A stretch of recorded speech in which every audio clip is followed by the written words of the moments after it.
Evangelio que hoy ha de compartir con nosotros. Bendecimos tu nombre, Padre amado, en el nombre de Jesucristo nuestro Señor. Amén. Bueno, un par de informaciones antes de pasar al pastor Daniel.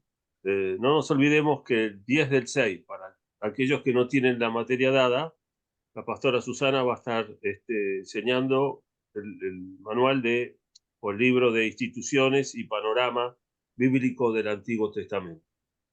Eso es por un lado. Y por el otro, tuvimos una reunión con el pastor Daniel y el pastor Carlos hace unos días, y entendimos que hay una necesidad y le pedimos una especie de taller, sí, por Zoom, para marzo. Por ahora, el título va a ser, o va a andar por aquí: ¿Cómo leer críticamente las distintas fuentes de conocimiento? Lo repito: ¿cómo leer críticamente las distintas fuentes de conocimiento? ¿A qué viene esto? Porque no todo lo que se lee es lo mismo, ni todo lo que vemos en las redes tampoco es lo mismo, ¿no es cierto? Por ahí uno compra un manual un manual o comentario bíblico y es nuevo y quizás ya está desactualizado hace muchos años, ¿cierto? ¿Cómo nos ayuda a leer críticamente las distintas fuentes de conocimiento? Poder distinguir. Nada es totalmente bueno y nada es totalmente malo, todo hay cosas buenas y malas, hay distintas opiniones en teología, pero ¿cómo podemos leer? ¿Eh? ¿Cómo discernir, ¿no? Las distintas fuentes? Así que tengan el corazón, esto es para agosto, ya vamos a definir bien la fecha y cómo va a ser, así que estemos orando porque creemos que es una necesidad. Repito, no todo lo que leemos, sea en un libro o en las redes, son lo mismo. Así que también vamos a agradecer a Daniel porque nos va a dar una mano. Daniel, todo tuyo, Dios te bendiga. Gracias, Pastor Jorge, Pastor Carlos, Pastora Susana que oró, es Susana Mizrahi, ¿no? Sí, sí, sí. Ah, sí, la voz me parecía ahí. No veía bien la imagen, pero me parecía la voz.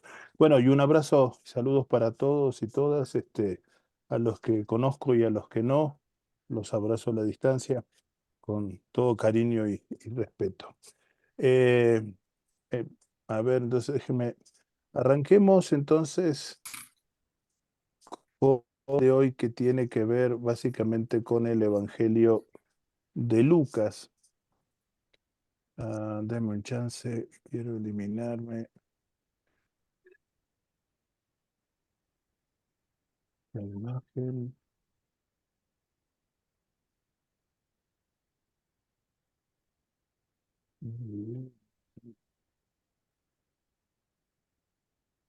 ¿Cómo?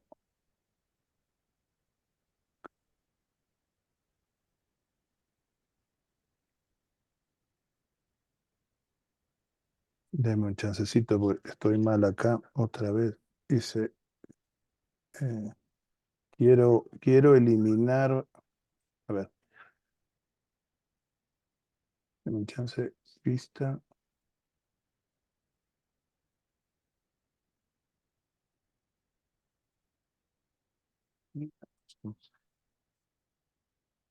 Para poder mejor manejar esta vaina. Déjenme ver. Ok. Ajá. Ok. Bueno, ¿ven ahí? ¿Se ve ahí la Sí, pantalla? sí, perfecto. Allá Sí, se ve. está. Porque no sé cómo puedo manejar. Abajo, No, sí, abajo. pero no, déjeme, quiero ver una cosa. Abajo, abajo. Pantalla. No, bueno, está bien. Acá está, ya está. Ya lo encontré. Entonces, ahí tenemos. Ok, bárbaro. Perdón, a veces me pongo medio pastuso con todo esto. Bueno, el último evangelio que completa los la sección de sinópticos es el Evangelio de Lucas. Escogí el inicio del texto de Lucas 4:18, que es el texto donde encontramos el discurso programático de Jesús en 4:18, el Espíritu del Señor está sobre mí. Es un texto, yo digo el texto programático porque es casi como el discurso de apertura, ¿no? El discurso de apertura del ministerio y del accionar de Jesús. Se da en un contexto de la vuelta de Jesús luego de la experiencia del desierto, posterior al bautismo, a su bautismo. Y es interesante que entre el bautismo y la tentación de Jesús en el desierto aparece insertada la genealogía, ¿no? Una genealogía que nos remite hasta Adán y que define a Adán como hijo de Dios. Puse este texto porque me parece que es un texto que resume no solo lo central sobre Jesús. Jesús es el ungido, Jesús es el enviado a proclamar el año de gracia del Señor, que es un eufemismo para hablar del año del jubileo, y el jubileo definitivo, el jubileo definitivo que Dios inaugura como en su avance definitivo para compartirnos el plan salvífico, el plan de salvación del hombre y la mujer, porque me parece también que incluye ahí a un personaje que es muy querido por Lucas, que es precisamente el Espíritu. Es el Espíritu del Señor, el Espíritu empoderador, el Espíritu que unge y el Espíritu que se manifiesta en los profetas, se manifiesta plenamente en Jesús, como el enviado del Padre, pero también se manifiesta en los discípulos y los prepara. Es una manifestación inaugural, pero también inaugural de la vida de la iglesia, pero también es una manifestación de preparación para el accionar misionero, el accionar de la predicación, del reino de Dios, ¿no? Entonces, en ese sentido, por eso explico esto en función del título, nada más, ¿no? Dejo de aclarar porque a veces cuando aclaro oscurezco. Autor y objetivo. Volvemos a la misma estructura, ustedes la van a encontrar así para poder tener referencias y poder leer las presentaciones comparándolas. Autor y objetivo, Lucas es el evangelista que más se aproxima a nuestro concepto actual de historiador. La idea es que eh, Lucas es un trabajador acucioso, ¿no? Es un escritor, es un autor muy dedicado a los detalles, con mucha preparación, mucha observación del contexto y mucha investigación. Si vemos, por ejemplo, en el capítulo 1 de Lucas, los primeros 4 versos son la introducción, pero básicamente es una introducción con características dedicatoria, ¿no? Dice, puesto que ya muchos han tratado de poner en orden la historia de las cosas que entre nosotros han sido ciertísimas, tal como nos las enseñaron los que desde el principio las vieron con sus ojos y fueron ministros de la palabra, me ha parecido también a mí, después de haber investigado con diligencia todas las cosas de su origen, escribírtelas por orden, excelentísimo Teófilo, para que conozcas bien la verdad de las cosas en las cuales has sido instruido. Es interesante esta dedicatoria porque repite una dedicatoria muy parecida en el libro de los Hechos. No tiene que ver esta clase con Hechos, pero sí tiene que ver Lucas con Hechos. En Lucas, en Hechos 1, del 1 al 5, encontramos la dedicatoria donde se vuelve a repetir el destinatario en mi primer escrito, Teófilo, me refería a todas las cosas que Jesús hizo y enseñó desde el comienzo hasta el día en que fue recibido arriba, después de haber dado mandamientos por el Espíritu Santo a los apóstoles que había escogido. Y esta, esta, esta segunda dedicatoria, esta segunda dedicatoria ya nos hace una conexión directa con Lucas, al punto que hay algunos autores, y no suena loca la propuesta, de que están hablando de un solo escrito, un solo escrito, un solo gran escrito que fue escrito en rollos, como es la costumbre, era la costumbre más antigua. Los códices o libros, como nosotros entendemos un libro, antiguamente se los conocía con el nombre de códices, que eran hojas de papiro, y en algunos hojas de papiro cortadas y cosidas y encuadernadas en cubiertas de cuero, o cubiertas de madera. este, Son posteriores. Los manuscritos, se supone que los manuscritos más antiguos del Nuevo Testamento estaban escritos en rollos por la facilidad de escribir de un tiro, porque se iban agregando piezas de cuero al texto. eh, un rollo inicial, y se iba dividiendo en columnas, y esas columnas se iban escribiendo de izquierda a derecha, como escribimos nosotros. Acordémonos que el Nuevo Testamento se escribió todo en idioma griego, que es un idioma muy similar al nuestro, no la grafía, no los caracteres, pero sí la forma de escritura, de izquierda a derecha, al contrario del hebreo, que se escribía de derecha a izquierda. Entonces, eh, la idea parece ser, que se está proponiendo hace ya un tiempo, que era un solo gran escrito, que por facilidad de copiado en algún momento de la historia recibió como un machetazo, eh, y se cortó, se separó en dos.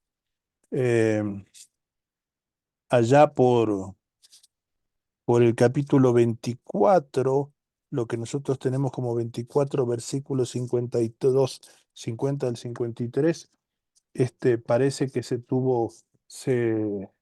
se hizo ese corte como para dar un cierre a la persona de Jesús, al relato, al evangelio sobre la persona, a la historia, a la narración sobre la historia de Jesús.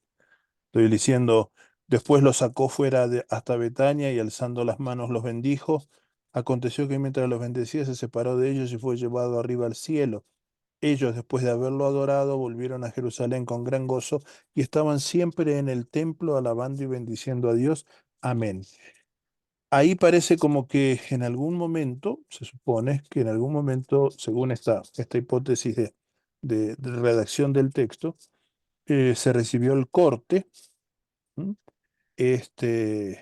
Y se redactó posteriormente una breve introducción recopilando y conectando con el Evangelio de Lucas, con el Evangelio, y entonces empezó a ser conocido como las praxis apostoloi, los hechos de los apóstoles, las acciones apostólicas, ¿no? Que sería básicamente Hechos 1, versos 1, versos 1 y 2. ¿M? Porque luego el verso 3, a ellos también, a los apóstoles que había escogido, si lo leemos, si hiciéramos esta conexión, a los que bendijo mientras ascendía, también después de haber padecido, se presentó vivo con muchas pruebas indubitables, y arranca todo el tema, ¿no? Arranca todo el tema de la, del libro de los Hechos, y se hace una recopilación del proceso de la ascensión, que dicho sea de paso, en estos días se celebró se celebró la fiesta de la ascensión. Una de las pasajes del Evangelio que menos atención le prestamos los evangélicos, ¿no? Y que tiene mucha importancia de por sí porque en la ascensión es donde encontramos ese momento en la vida de Jesús resucitado donde asciende a la presencia del Padre y queda con él gobernando la historia, ¿no? Como lo veríamos luego en la persona del Cordero que fue inmolado y resucitó y está sentado a la diestra del Padre Todopoderoso, ¿no? En el libro de Apocalipsis, ¿no? Y que luego es retomado ese concepto, esa idea en la redacción del credo apostólico, ¿no? Pero bueno, eh, no me voy a ir para otro lado. Tenemos Lucas, un evangelista con aires o con aires de historiador, este, pero básicamente podemos decir que Lucas quiso transmitir un mensaje de valor universal. Y es interesante que Jesús, el Hijo del Altísimo, según el capítulo 1, verso 32, ¿no? este, y que tiene que ver el capítulo 1, verso 32, es el anuncio, son las palabras del ángel Gabriel, donde dice a partir del verso 30, el ángel le dijo: María, no temas porque has hallado gracia delante de Dios, concebirás en tu vientre, darás a luz un hijo, llamarás su nombre Jesús, este será grande y será llamado Hijo del Altísimo. El Señor Dios le dará el trono de David su padre, reinará sobre la casa de Jacob para siempre. Pero este Jesús, el Hijo del Altísimo, es la representación del último capítulo del desarrollo de la humanidad. Es el Hijo del Hombre también conocido y es la señal evidente de que Dios vino a establecer su reino entre nosotros y nos invita a participar de esta realidad nueva y definitiva. Em, podríamos decir que Lucas, con su concepto de historia, nos, nos relata una concentración de la historia de salvación. La historia para Lucas no es una sucesión de hechos inconexos o y menos una sucesión de historias paralelas. A veces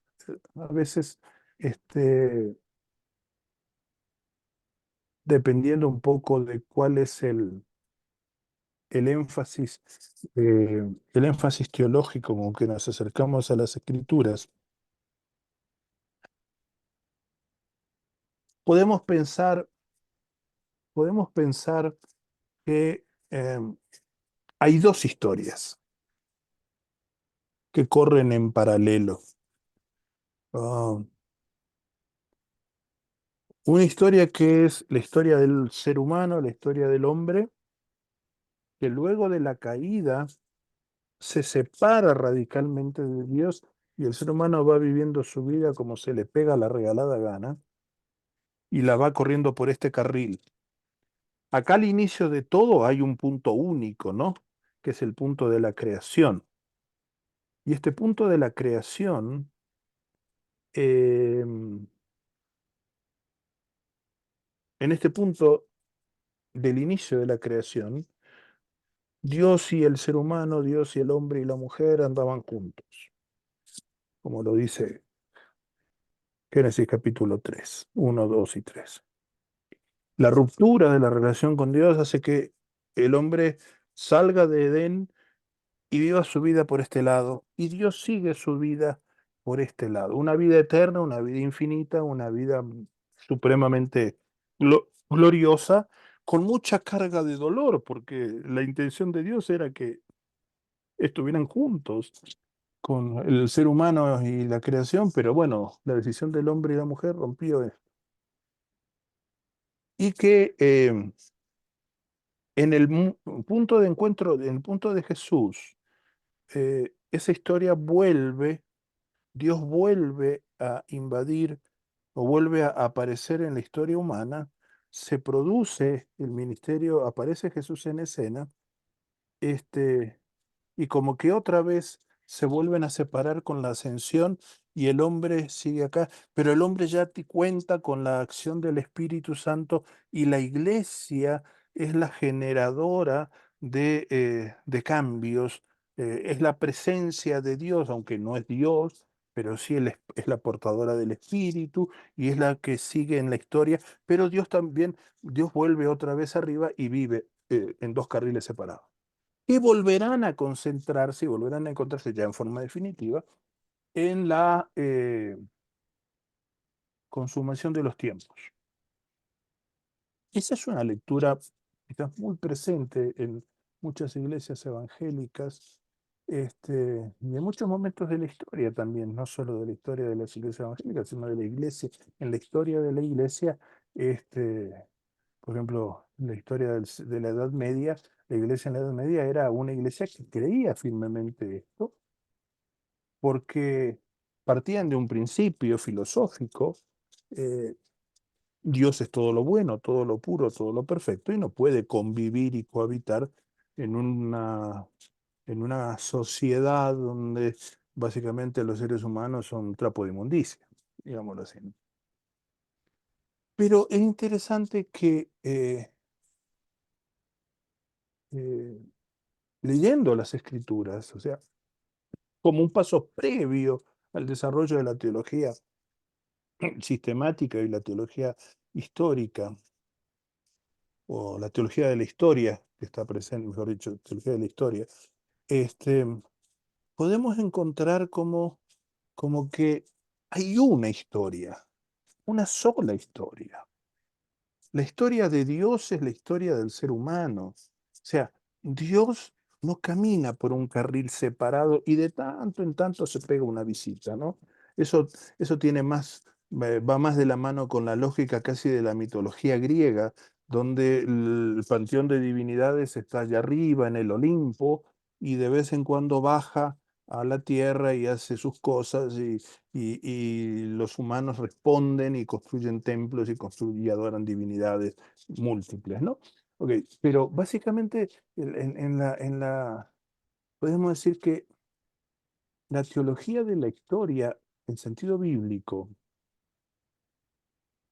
apunta a un caminar juntos, ¿no? Así como Dios caminaba a la brisa de la tarde en capítulo 3 de Génesis y se encuentra y dialoga aún con el hombre y la mujer caídos.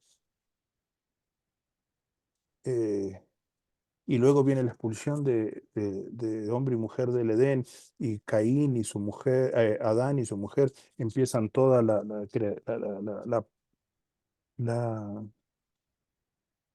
a generar su descendencia. Perdón.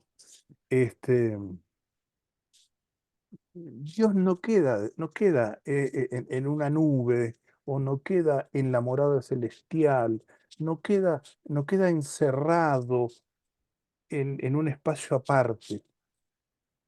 Y teniendo en cuenta eso, podemos decir que Lucas representa el punto donde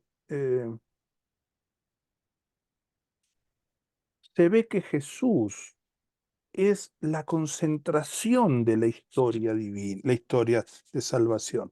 En ese caminar conjunto de hombre y mujer, y Dios y hombre y mujer y Dios, son pueblo amigo de Dios como Abraham, luego los descendientes de Abraham, Isaac y Jacob, ese pueblo que se va formando. Y Dios está siempre presente. Y el desafío es precisamente para el pueblo elegido, es descubrir la presencia de Dios, de darse cuenta que Dios está ahí. Entonces, en Jesús se llega a un punto desde la generalidad hasta el punto de concentración de la revelación de Dios, de la manifestación de Dios, del deseo de Dios de construir un reino, otra vez el reino que vuelva a la normalidad, a traer las bendiciones del pasado, las bendiciones del tiempo del origen y las bendiciones de cuando Dios caminaba con su pueblo en el Éxodo, y otra vez se concentra y desde ahí se vuelve a abrir, pero no para separarse, sino para alcanzar los confines de la tierra y en el libro de los Hechos están representados en la misión apostólica de Pablo estableciéndose en Roma. Roma es el centro, no, es el centro del imperio, pero a la vez es el inicio del mundo conocido. Roma es el inicio del mundo conocido y que amplía y recibe el mensaje salvífico que es para todos los hombres y mujeres, sin importar su origen étnico, sin importar su tipo de adoración, sin importar las características que tenían inicialmente el pueblo escogido de Dios, ¿no? Es el reino que avanza, el reino que avanza, ¿no? Y la intención, no voy a decir más nada porque si no me voy a meter con la carta de los romanos. Avancemos. Lucas se preocupó por narrar de manera inteligente y ordenada cuanto sabía acerca de la persona y el ministerio de Jesús. Ya lo vimos, Lucas 1, 1 al 4. Cuando aparece así es evidente que son las citas del mismo Evangelio de Lucas, ¿no? Sin referencia al libro. Nunca pretendió escribir una biografía, sino un evangelio. Eso, volvemos ya cerrando, siendo la última clase hoy, volvemos a lo que decíamos en la clase introductoria. Los evangelios no son biografías. Sí tienen componentes biográficos, sí tienen datos sobre la vida, el accionar, la forma de pensar y de relacionarse del personaje central, que es Jesús, obviamente, Jesús de Nazaret, el Hijo de Dios, obviamente que es Él, pero no son una biografía, son un evangelio, son escritos desde y para la fe, desde y para la fe. Y Lucas rinde su testimonio personal. ¿Cuál es el testimonio personal? Jesús es el Mesías que vino a dar cumplimiento perfecto al plan salvador dispuesto por Dios antes de todos los tiempos.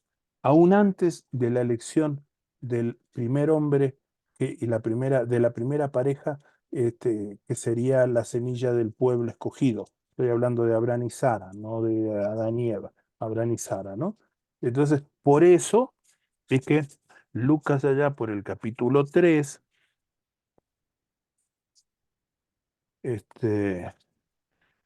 3 del 23, verso 23 al 38, el final del capítulo 3, introduce la genealogía hablando y la termina, empieza por Jesús y la termina por Adán. O sea, ese plan salvífico está desde Adán. Ese plan salvador no fue el plan emergente, no fue el plan de contingencia. Ese plan es el anhelo de Dios desde el momento en que se genera la creación, en que se hace la creación de un hombre y una mujer. Es que esta creación sea su reino y donde Él pueda habitar en la totalidad de la creación y especialmente en el diálogo y la relación con esos hombres y mujeres que son portadores de su imagen y están hechos a su semejanza. Jesús es el Mesías que vino a hacer esto. Vino a dar cumplimiento perfecto a este plan salvador de Dios. Vemos algunas características teológicas y literarias del Evangelio de Lucas. Lucas, como sinóptico, parte de los sinópticos, se ajusta en términos generales al esquema de Mateo y de Marcos. O mejor dicho, sería lo más correcto de Marcos y Mateo. ¿Ok? No vamos a encontrar una gran variación en la estructura y en la estructuración de su libro, ¿no? De su evangelio. Asumamos yo lo dije ya, pero bueno, no, perdónenme que lo repita, pero para mí la mejor manera de entender los libros de las Escrituras es acercarnos a ellos precisamente en oración, en devoción, en reconocimiento, como documentos de fe, pero también como documentos literarios. Entonces, cuando hablo de estructura, hablo de cómo el autor, guiado por el Espíritu Santo, fue diseñando el documento, ¿no? estructurándolo, abriendo secciones y en las secciones subsecciones y quizás en alguno un punto que cierra ahí solo, pero también otro que un punto que vuelve a tener continuidad, que sigue dando continuidad mucho más adelante y se conecta, ¿no? Entonces, eh, yo me acerco al texto de esa manera, ¿no? Lucas sí trabajó y pulió el texto con especial esmero. El Evangelio de Lucas es uno de los que mejor manejo del texto del idioma griego tiene y hay secciones redaccionales que están presentes en los tres evangelios sinópticos, pero lo más depurado literariamente lo encontramos en Lucas. Este, eh, ¿Qué es una sección redaccional? Es una sección que conecta un texto que está presente en Marcos y en Mateo, o en Mateo y Lucas, Marco, Mateo y Lucas, o en Mateo y Lucas, con otra sección, donde hay variaciones, o sea, son como esos puentes. Lo que veíamos la semana pasada, por ejemplo, en los resúmenes de Mateo, ¿no? Ese famoso texto que mencionamos, que tomamos un poco de tiempo para conversar, el de Mateo 9:35 en adelante, y Jesús recorría las aldeas de Galilea predicando, enseñando y sanando, ¿no? Eso es un texto redaccional. Son textos donde vemos la pluma del autor. No encontramos palabras de Jesús, no encontramos a Jesús discutiendo, sino son esos textos que funcionan como un puente que nos ubican en el contexto, que nos ubican lo que viene después de ese texto, pero también nos conecta con lo que vino antes, ¿no? Entonces, Lucas es un autor muy, muy, muy afilado, y que trabaja en un texto muy pulcro, ¿no?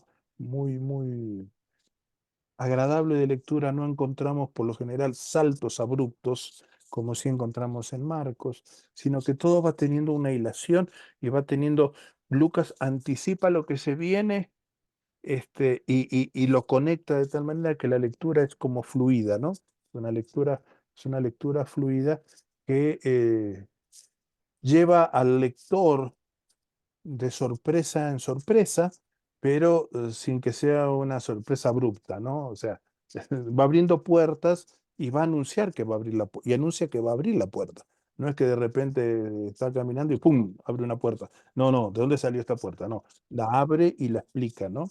Lo explica de una manera que ayuda al lector, especialmente lectores nosotros. Su primera comunidad eran oyentes, básicamente, ¿no?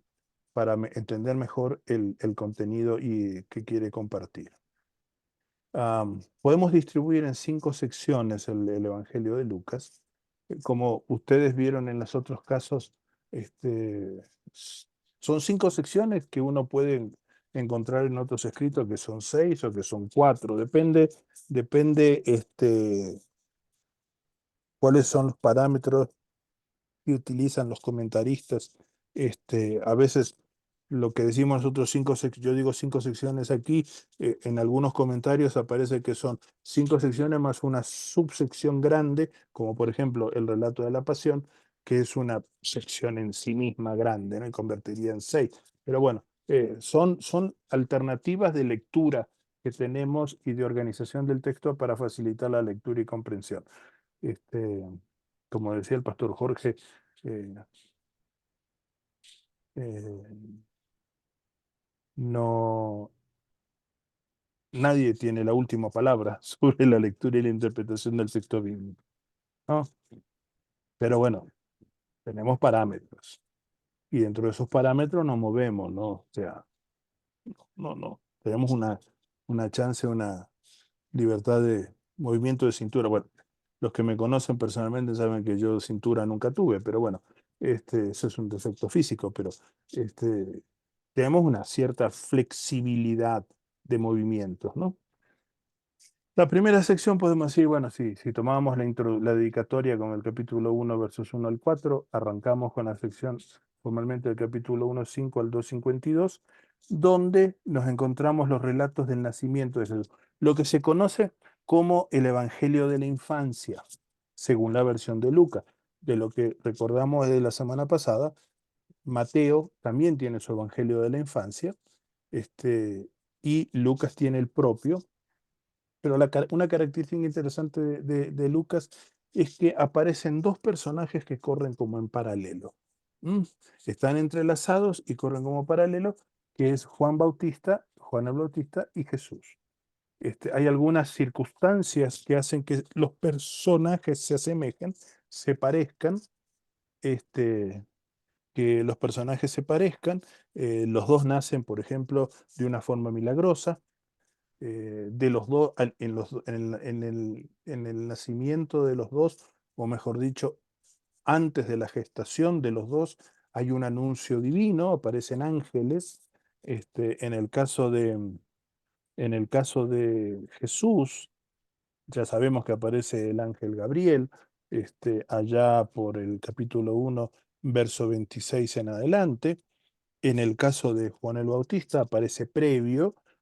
Interesante, ¿no? Es como que sigue la lógica de Marcos, cuando allá por el capítulo 1, al inicio del capítulo 1, versículo 2 en adelante, habla del precursor, el precursor que habría de venir, preparando el camino del Señor, el camino del Mesías. Y ese precursor sabemos que es Juan Bautista, ¿no? O Juan el Bautista. El hijo de Zacarías y Elizabeth, o Isabel, según la Biblia que usted maneje. Bueno, cualquiera de los dos nombres para la mujer es lo mismo, ¿no? Estamos hablando del mismo personaje, Elizabeth, o los que siguen la otra nomenclatura, que es Isabel. Entonces, es decir, primero aparece el nacimiento de Juan, después aparece un ángel. ¿m? Aparece un ángel. este,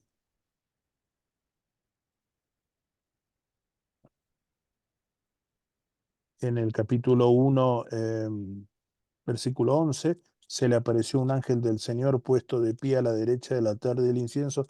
Al verlo, Zacarías se turbó y lo sobrecogió temor, pero el ángel le dijo: Zacarías, no temas, porque tu oración ha sido oída, tu mujer Elizabeth dará a luz un hijo y le pondrás por nombre Juan. ¿Ve? Y se le encarga, se le describe la misión de Juan. Jesús, el anuncio de Jesús es a María ¿al sexto mes de qué? Al sexto mes de que de que Elizabeth, la madre de Juan, estaba embarazada. El ángel Gabriel fue enviado por Dios a una ciudad de Galilea llamada Nazaret, a una virgen desposada con un varón que se llamaba José, de la casa de David. Y el nombre de la virgen era María. Y viene todo el relato que nosotros conocemos. Viene eso, ¿no?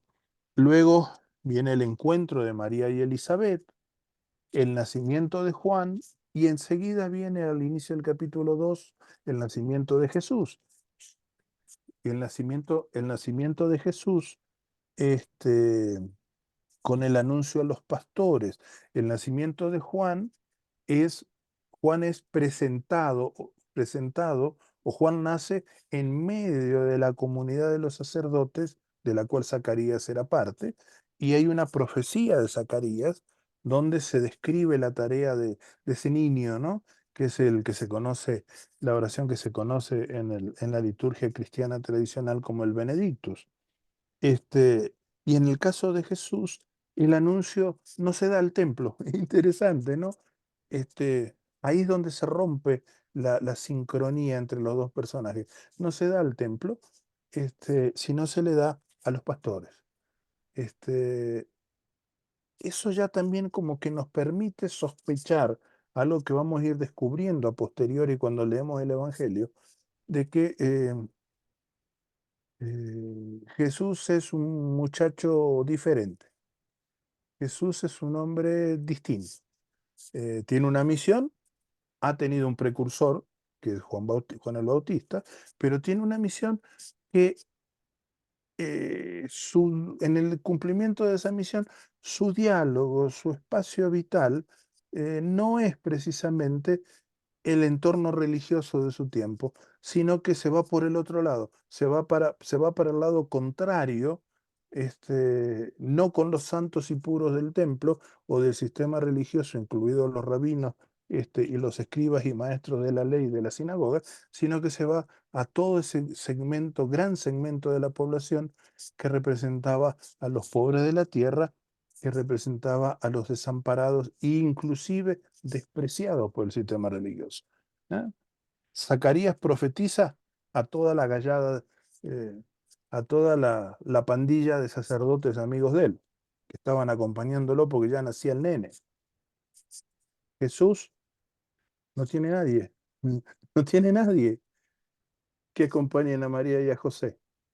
Están solos, totalmente solos. Y los que lo anuncian fuera del entorno de la casa donde nace son los ángeles que lo anuncian a los pastores. Y los pastores se convierten en los primeros testigos del nacimiento del Mesías. Y luego sigue, sí, dentro del esquema religioso, ya el niño nacido, en la comunidad del templo, dos personajes heterodoxos. No son los no es el sumo sacerdote, sino son dos piadosos, una pareja de piadosos, Ana y Simeón. ¿Mm? Fíjense, y Juan el Bautista queda en Jerusalén. O sea, podemos decir que Juan el Bautista es un muchacho de la ciudad, o posiblemente, si no de Jerusalén, de las ciudades satélites a Jerusalén donde vivían los sacerdotes con sus familias. No nos olvidemos que Zacarías era parte del grupo de sacerdotes. Y Jesús regresa a su hogar, que no es el lugar de nacimiento, sino el hogar de Jesús está marcado por las antípodas de Jerusalén. Regresa al norte, regresa a Nazaret, que es la casa de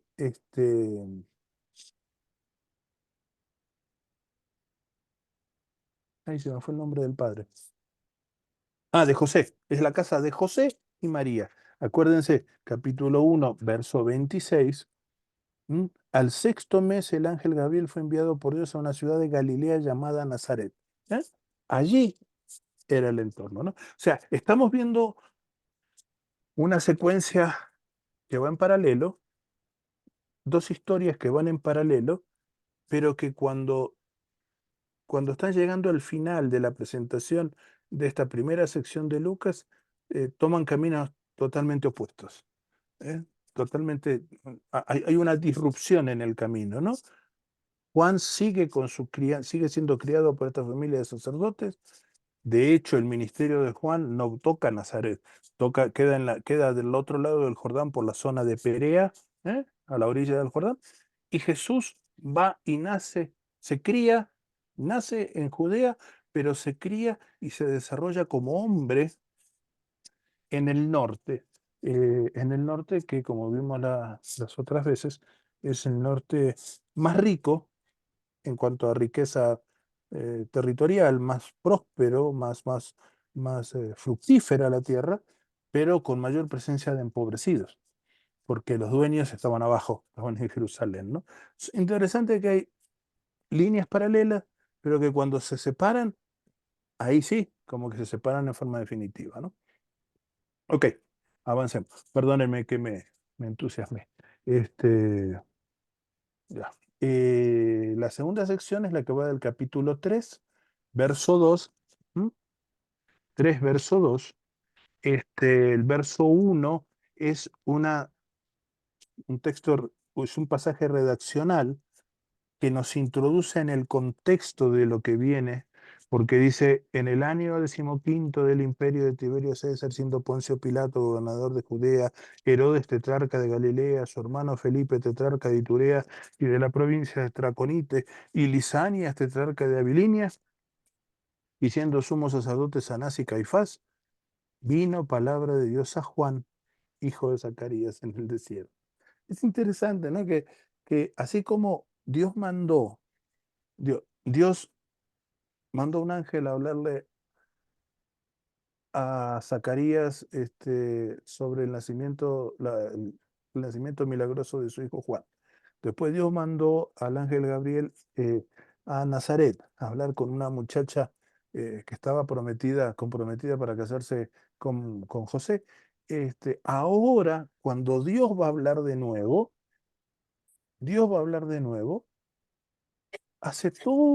Lucas hace toda una reseña de los grandes personajes a los que tradicionalmente uno esperaría que Dios les hable, ¿no? Incluidos, empezando por los más poderosos, por el más poderoso, el emperador, y terminando por los más que dos personajes que uno más naturalmente esperaría que Dios le hable, ¿no? Los sumos sacerdotes. Uno espera que Dios le hable a los sumos sacerdotes, espera que Dios le hable a los pastores. O sea, ¿no? Ok, para eso están. O para eso estamos. Lo interesante, en medio de todo eso, Dios le habla a un whatever, a un cualquiera, que es Juan en el desierto. Y le habla en cualquier lado en el desierto. No le habla en el templo, siendo que Juan era hijo de sacerdote, no le habla en el templo, sino ahí ya vemos que hay una disidencia de Juan, habiendo sido criado en la estructura del templo, se había generado una disidencia, podemos decir, teológica, ideológica, religiosa, no sé, como lo quiera poner usted. Pero Juan no estaba en el templo. El lugar vital de Juan es el desierto. ¿Mm? Y es interesante porque Juan aparece en esa descripción que se le hace siempre. Este, Juan aparece muy parecido a Elías. Y Elías es también un profeta que irrumpe en la historia sin tener mayor descripción de su ascendencia, y irrumpe en un lugar que no tiene nada que ver con la estructura, ¿no? O sea, Elías de Tisbet, un pueblito morondanga, y en el desierto aparece y va y habla con el rey. O sea, interesante, ¿no? El accionar de Dios, cuando Dios quiere hablar, por lo general podríamos sospechar en las primeras lecturas de estos la lectura de estos primeros capítulos de Lucas, que Dios tiene gustos raros para hablar, y con quién elige y dónde los elige, ¿no? Entonces, ahí es donde se sitúa el verso 1, ubica ese contexto, es muy importante recordarlo siempre, y aparece la predicación y encarcelamiento de Juan el Bautista, el bautismo de Jesús, la tentación de Jesús en el desierto. Otra vez, el desierto aparece como lugar donde Dios habla, pero también aparece como el lugar donde el enemigo habla, donde el diablo habla. ¿Eh? Eh, y ahí que llama la atención, sí, si queremos ir sacando algunas pistas como para mensaje, como para sermón, para un sermón, para una enseñanza o para la reflexión personal, es por ejemplo, perdóneme, ¿no? Es por ejemplo que en la tentación de Jesús habla el diablo. Mejor, vamos por orden, perdón.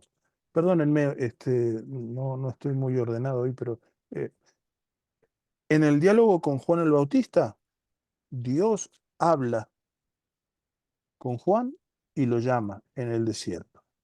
¿Mm? Y le da una tarea. Y se escribe ahí, se define otra vez una profecía de cumplimiento al estilo de Mateo, ¿se acuerdan? En el capítulo 1, capítulo 3, verso 4, verso 3 y 4. Y él, Juan, fue por toda la región contigua al Jordán predicando el bautismo de arrepentimiento para perdón de pecados. Como está escrito en el libro de las palabras del profeta Isaías, que dice: voz del que clama en el desierto, preparad el camino del Señor, enderezad sus sendas, todo valle se rellenará, tra.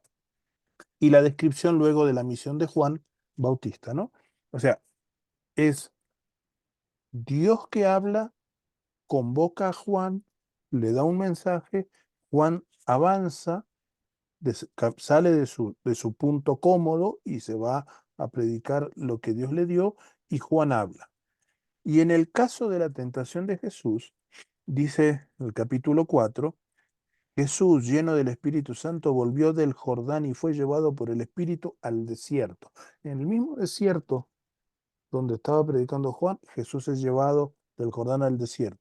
Por 40 días era tentado por el diablo.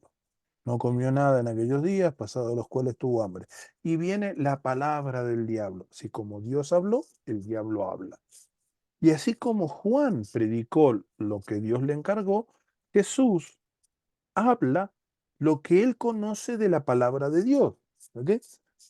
Lo que él conoce de la palabra de Dios. Y viene ese diálogo famoso de las tres tentaciones y las tres respuestas, de las tres respuestas que Jesús hace. Los que hicieron el compendio en teología pastoral lo recordarán, leídos desde la tentación de Jesús, las tentaciones de Jesús leídas desde el Evangelio de Mateo. Acá podríamos hacer un ejercicio similar, ustedes lo podrían hacer un ejercicio similar desde el Evangelio de Lucas, pero recordando las especificidades del contexto, ¿no? El contexto ya, cuando llegamos a las tentaciones de Jesús, el contexto nos marca, nos define mucho de las palabras que están acá. Son muy parecidas a las de Mateo. De hecho, las Biblias que ustedes tienen, me imagino, deben tener una serie de pasajes paralelos después del título, que cita Mateo 4, 1 al 11 y Marcos 1, 12 al 13. Marcos es el que menos desarrolla las tentaciones de Jesús. Y llegamos al punto final en el capítulo 4, verso 13, cuando acabó toda tentación del diablo, se apartó de él por un tiempo. El diablo se apartó de Jesús por un tiempo. ¿Mm? No tenemos ningún relato de los ángeles que venían y los servían, y no. Es interesante, cuando ya el diablo no tuvo más forma de tentarlo, porque Jesús, a la palabra del diablo, Jesús respondía con las palabras que Dios había dejado en su palabra y que él conocía, entonces ahí se apartó. ¿Ok? Bueno, el texto de la genealogía, que ya lo mencioné hace un rato, que es un paralelo, tiene su paralelo con Marcos 1, del 1 al 17. Vámonos entonces a la tercera sección, que la encontramos del capítulo 4:14 al 9:50, donde sí se define, se describe, mejor dicho, el ministerio público de Jesús en Galilea. O sea, este sería el ministerio galileo, el momento galileo de Jesús. El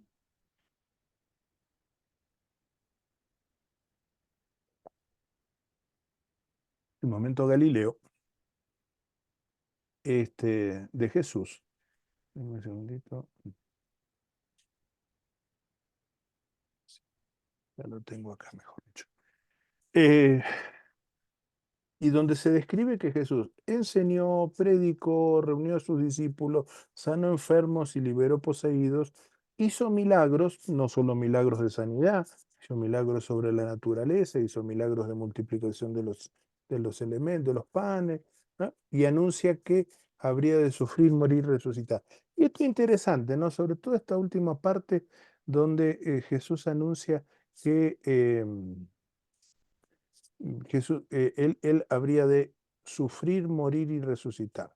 El ministerio, podríamos decir, el ministerio exitoso de Jesús no estuvo nunca separado de la plena conciencia de Jesús de su destino final. Sufrir y morir y resucitar. Y viene la tríada de sufrir, morir y resucitar. O sea, ser juzgado, ser arrestado y juzgado, ser crucificado y sepultado y resucitar por la acción poderosa del Padre, ¿no? O sea, aquí como que encontramos el cumplimiento de esa idea que yo mencionaba en las sesiones anteriores, de que los evangelios son como podemos definirlo así. Y esto lo dijo un biblista, un tal Gruede, allá por finales del siglo XIX, principio del XX, que dijo que los evangelios son la historia de la pasión con una gran introducción. Pero el núcleo querigmático, el núcleo del anuncio apostólico, estamos claros en esto, ¿no? O sea, el núcleo del anuncio apostólico, el anuncio de la predicación de los apóstoles y de los misioneros cristianos posteriores al día de Pentecostés, era que Jesús vivió, sufrió, murió y resucitó. Punto. Y después los milagros, las historias de milagros, las historias de las controversias, los dichos de Jesús, las enseñanzas de Jesús, servían básicamente como pasajes de ilustración para llegar al punto de la predicación del querigma primitivo. Cristo murió, fue sepultado y resucitó el tercer día. Y también servían como espejos, podemos decirlo así, espejos donde los discípulos se veían reflejados y de los cuales de esas historias sacaban enseñanzas concretas para sus vidas y especialmente para su ética, la ética que tenían que desarrollar en el contexto o en los diferentes contextos comunitarios donde ellos vivían su fe. Encontramos algunos textos claves, como la parábola del sembrador, la resurrección de la hija de Jairo, la confesión de Pedro, la transfiguración del Señor. Y estos son pasajes claves que tienen su correspondiente contraparte en Marcos y en Mateo. Pero también encontramos relatos que son propios de Lucas. Y esto es parte del fenómeno del proceso sinóptico. Mejor dicho, es parte del proceso del fenómeno sinóptico. Ahora va bien, ahora sí está bien dicho. Del fenómeno sinóptico. Marcos primero, de ahí Mateo y Lucas, Mateo y Lucas comparten todo el contenido de Marcos, pero también Mateo y Lucas comparten historias en común, pero también cada uno tiene sus propias historias. ¿Cómo así? Bueno, diferentes tipos de fuentes, diferentes tipos de colecciones, de relatos sobre la vida de Jesús. No recuerdo si lo dije, pero si no, discúlpenme, lo comento ahora. Las agrupaciones de historias fueron dándose para facilitar el recordatorio de esas historias. Es más fácil, y eso lo sabemos nosotros, y esto tiene que ver mucho con la experiencia humana. Es más fácil, por ejemplo, recordar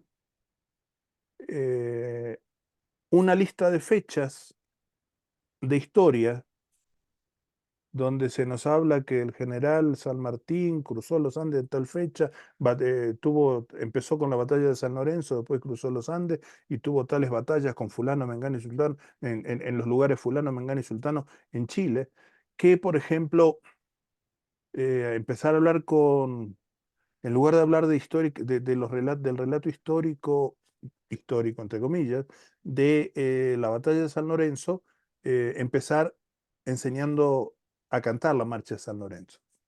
La marcha de San Lorenzo, evidentemente, es un canto, es un, es un canto marcial que recuerda un momento histórico. O sea, hay historia en la marcha de San Lorenzo. Media retocada ahí con escenas el romanticismo, la historia de hemos batido, muero contento, mi general, hemos batido al enemigo. No creo que no creo que al sargento Cabral le haya quedado mucha fuerza después que lo atravesaron con bayoneta, ¿no? Y todavía se le cayó el caballo encima y todavía lo revientan a bayonetazo. No creo que haya tenido mucha fuerza. Muero contento. Nadie muere contento. Pero bueno, está bien. Esos son misticismos de la historia que nosotros lo hemos aceptado y que cuando ya crecemos sabemos que no todo ha sido tan así. Pero cantar la marcha de San Lorenzo con una lista de números, de fechas, y luego un reportaje. Memorizar todo eso es complicado. Es mucho más fácil y eh, mucho más ameno poder recordar los nombres de las batallas y las fechas. Por otro lado, tener una colección de cantos que exaltan la batalla, la gesta libertadora de San Martín. Y después tener así como datos, citas citas célebres del general y de otros próceres, ¿no? Lo mismo sucede, podemos decir que ha sucedido con el proceso de formación del Nuevo Testamento, especialmente de los evangelios. Hemos tenido colecciones de milagros, se agruparon 2 o 3 milagros, se agruparon 3, 4 parábolas, se agruparon 2 o 3 disputas o controversias y se agruparon discursos de Jesús. Lo veíamos la semana pasada, los discursos de Mateo, las bienaventuranzas, por ejemplo, y luego todas las enseñanzas de Jesús en el Sermón del Monte, los otros tipos de sermones que hay. ¿Okay? Pero todo eso circuló durante los primeros 50 años de vida de la Iglesia.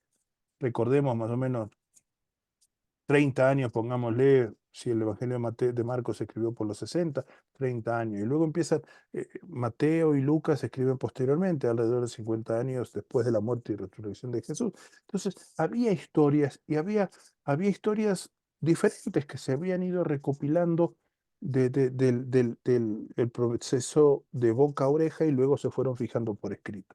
Y sobre esos materiales, los evangelistas van desarrollando cada uno de sus evangelios, como dijimos, con propósitos específicos.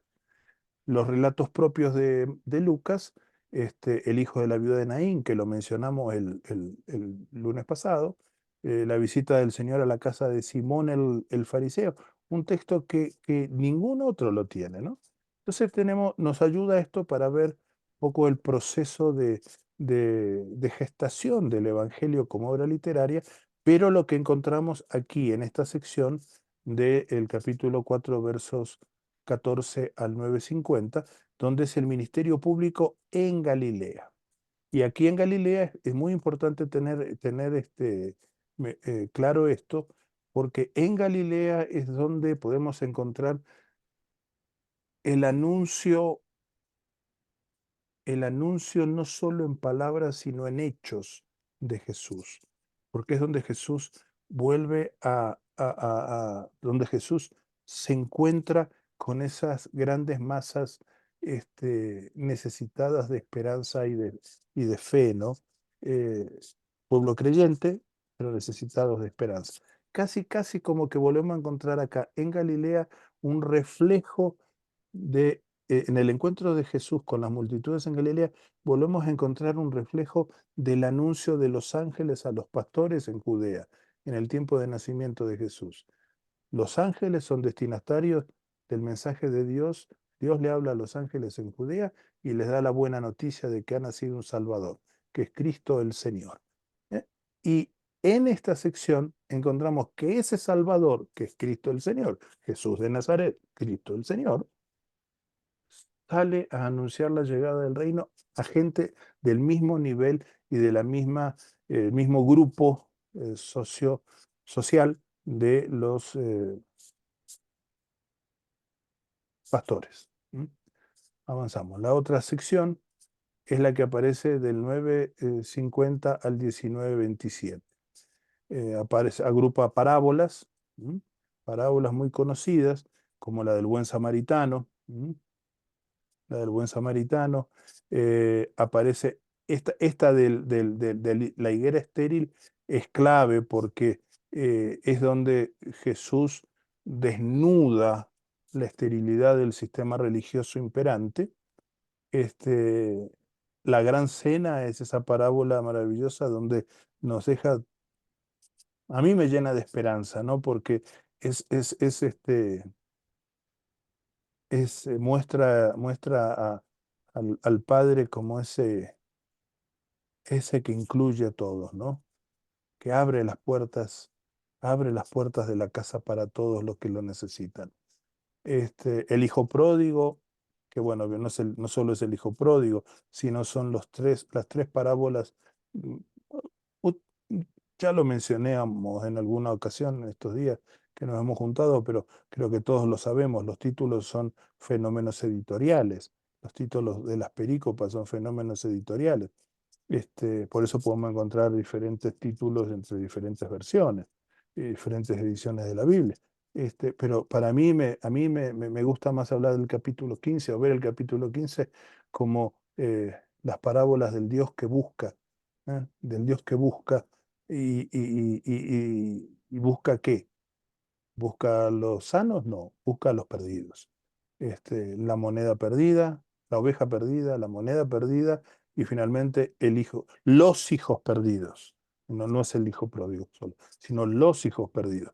Porque el hijo mayor que se quedó en la casa todo el tiempo siendo el muchacho piadoso, respetuoso de papito, terminó estando más perdido que el otro que salió con pies en polvorosa a recorrer el mundo porque ya estaba cansado de vivir bajo la tutela paterna, ¿no?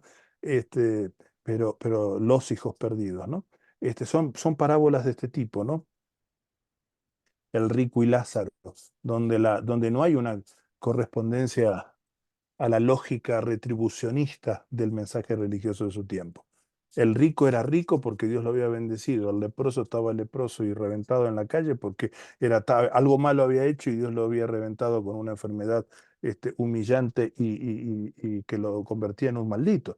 No, la cosa es que al final de la historia, el bendecido socialmente, según la lógica y la teología retribucionista, así como al estilo de Job, el bendecido socialmente, al estilo de los amigos de Job, el bendecido, el que la sociedad creía que era el tipo bendecido, termina en el Seol, sufriendo las angustias de la lejanía del Padre, de la lejanía del Padre Abraham.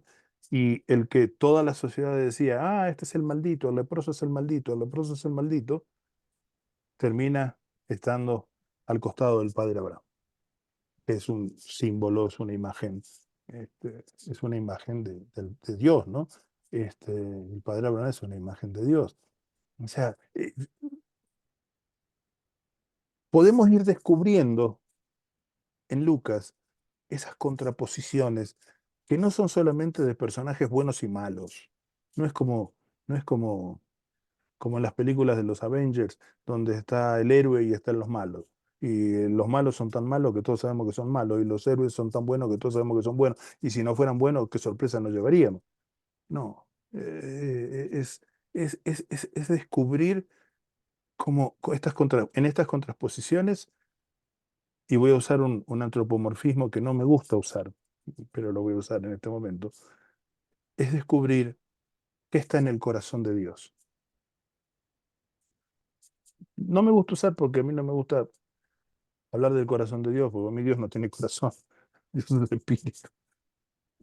Perdón, son esos delirios que yo tengo, ¿no? Pero no me gusta, porque se manipula mucho, ¿no? Cuando hablamos, por ejemplo, desde el momento en la liturgia, ¿no? Se manipula mucho el concepto de, ay, entra y toca el corazón de Dios, ministra el corazón. No, viejo, no, yo no tengo que entrar a ningún lado. Entremos al lugar santísimo para tocar el corazón. No, ¿de qué me estás hablando? Yo adoro a Dios en la comunidad con mis hermanos y hermanas y le rindo la gloria que Él se merece. Le digo cuánto lo amo, dejo que Él me diga cuánto me ama y estamos juntos, ¿no? O sea, no es estar apretando botones para ver si con esto yo consigo que Dios, si toco el botón correctamente, consigo que Dios me dé una bendición mejor, ¿no? Bueno, por eso a mí no me gustan los antropomorfismos excesivos, ¿no? Siempre hay antropomorfismos en la liturgia, pero no me gusta cuando se hace excesivo. Pero la cosa es, estas contraposiciones nos muestran que hay en el sentir de Dios, que hay en la mente de Dios, que siempre fue un sentir contravía de lo que nos decían los poderosos. Cuando Faraón quiso asegurar su trono provocando un genocidio entre los niños israelitas, Dios motivó el corazón de dos mujeres parteras para salvarlos. Y de entre esos salvados, levanta al libertador de todo el pueblo. Y el pueblo es llamado a adorar a Dios en otro lugar fuera de los santuarios o templos que fácilmente podía haberles construido el faraón. Porque Egipto era la casa de esclavitud. Y de esa clase de esclavitud, Dios quería sacarlos a una tierra abundante que fluye leche y miel, pasando previamente por el desierto, ¿no? O sea, esa lógica de Dios contravía, ¿no? Contravía que encontramos en las Escrituras y que a mí me fascina y que le podemos seguir la pista perfectamente en el Evangelio de Lucas. Perdón, aquí en el capítulo 9, verso 50. Si me permiten, para un texto que para mí es clave en esta sección de Lucas. ¿Estamos bien, Carlos o Pastor Jorge, con el tiempo? Ustedes me dicen, por favor. Les pido que me manden una señal de humo, un bombazo, lo que sea. Gracias. Gracias. Hay un texto que es clave en esta sección y está al inicio de la sección. Capítulo 9, verso 51. Como decimos acá en Ecuador, en el puritito inicio. Dice Lucas 9, 51. Cuando se cumplió el tiempo en el que él había de ser recibido arriba, afirmó su rostro para ir a Jerusalén. Este es otro texto redaccional, es una nota redaccional de Lucas, y nos está hablando de que cuando se cumplió el tiempo en el que Jesús habría de morir, ser recibido arriba, acordémonos siempre, ¿no? Lucas está escribiendo este evangelio cuando ya conoce el final de la película. O sea, y ya nos anticipa el texto que yo leí así al inicio de la charla de hoy. La ascensión, ser recibido arriba. O sea que cuando se cumplió el tiempo en el que su misión ya estaba acá, ya había predicado, ya había sanado, ya había enseñado, ya había discutido, ¿eh? Ya nos había mostrado cómo es el reino del Padre y que tenía que volver al Padre, pero para volver al Padre tenía que pasar por la Pascua de la muerte y la resurrección. Jesús afirmó su rostro para ir a Jerusalén. Literalmente el texto nos habla de Jesús puso su rostro como pedernal. El pedernal, esa piedra tan dura que todos sabemos que se usaba antiguamente como para pegarle dos pedazos, hacer chocar dos pedazos de piedra para sacar chispas, ¿no? Y encender el fuego. Era tan dura que servía para eso, no se rompía como la piedra laja, que uno golpea dos pedazos de piedra laja y se hace pedazo. No es una piedra caliza ni piedra laja, era una piedra dura. O sea, Jesús toma la firme determinación o se determinó firmemente. El pedernal como símbolo de la determinación firme de Jesús de ir a Jerusalén. Porque en Jerusalén, mejor dicho, porque Jerusalén era el centro de la historia en esa lógica. Jerusalén era la ciudad que mata a los profetas, la ciudad que tenía el templo del encuentro con Dios, la ciudad que era apetecida por los romanos porque sabían que era la capital de fe del pueblo. Y era donde estaba la Torre Antonia, donde estaba el templo, donde estaba el sitio de juicio y el asentamiento romano. ¿Mm? O sea, la cosa no es fácil. ¿Eh? Este texto es clave, porque todo lo que vamos a encontrar en este texto es el relato de cómo Jesús avanza hasta Jerusalén y avanza hasta Jerusalén y sabiendo que en Jerusalén es donde él va a ser arrestado, y sin embargo, en todo ese tiempo Jesús sigue recorriendo las aldeas anunciando la llegada del reino. La quinta sección es desde el versículo 19-28 hasta el final, que son lo que se conoce como el libro de la pasión. El relato de la pasión, los últimos días, el escenario único es la ciudad de Jerusalén. Ahí en 19-28 es donde se produce, ya de ahí no se mueve. Ya de ahí Jesús no se mueve. Dicho esto, iba adelante subiendo a Jerusalén. Al acercarse a Betfagé y a Betania, al monte que se llama de los Olivos, envió a sus discípulos diciendo, vayan, busquen al burrito, todo eso, que ya sabemos qué es lo que se produce en la entrada triunfal. Jesús sale de Jerusalén solo para subir al cielo, solo para subir a la presencia del Padre. Se cumple en la ascensión lo anunciado en el 951, ¿no? Los sufrimientos y la muerte y la resurrección del Señor constituyen el punto culminante del relato de los cuatro evangelios. Lucas destaca como noticia propia la presentación de Jesús resucitado a los discípulos en el camino de Maús. Y otra vez, en esos discípulos de Maús podemos encontrar mucho quizás de nuestra propia experiencia de fe, ¿no? La desilusión, la frustración, eh, la ceguera, cuando el dolor se vuelve insoportable. Sin embargo, el resucitado camina con ellos. ¿Cómo camina con nosotros? Lugar de composición fue escrito para cristianos de procedencia no judía, segunda generación, o casi podemos decir, sí, segunda generación cristiana, segunda generación de iglesia. Desde la antigüedad se ha mantenido como criterio prácticamente unánime identificar a Lucas con el médico amado, compañero de Pablo. O sea, una cosa interesante, detrás del pensamiento lucano está el pensamiento paulino. Y esto nos lleva a pensar en cómo nos acercamos a leer a Pablo a partir de Jesús, del relato de Lucas. A mí me gusta mucho, hace tiempo ya, estoy tratando de leer y releer a Pablo, las cartas de Pablo, desde el Evangelio de Lucas, porque en definitiva quien manda sobre Pablo es Jesús, ¿no?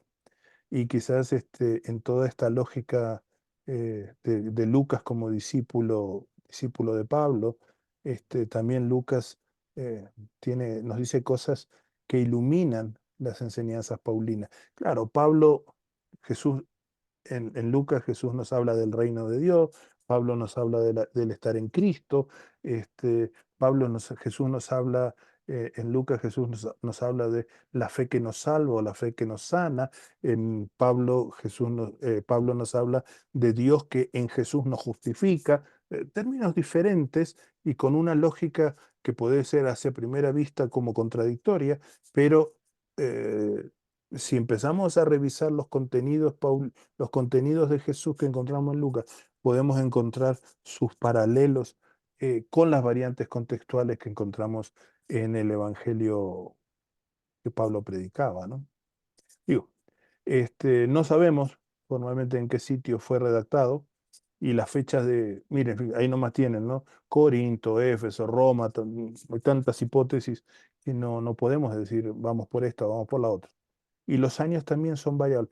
Yo no puse esto por fidelidad, por lealtad a los comentarios de los que tomé, pero yo personalmente creo que más podríamos delimitarlo entre el 80 y el 85, no llegar tanto hasta el 95, porque ahí ya estaríamos casi en paralelo con el Evangelio de Juan.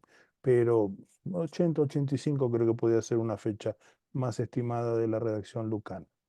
La comunidad, y esto se lo dejo así, vamos a darle salto, porque la comunidad o las comunidades a las que escribe Lucas son comunidades urbanas, propias del Evangelio, muy parecidas a las que se formaron por la predicación apostólica de Pablo.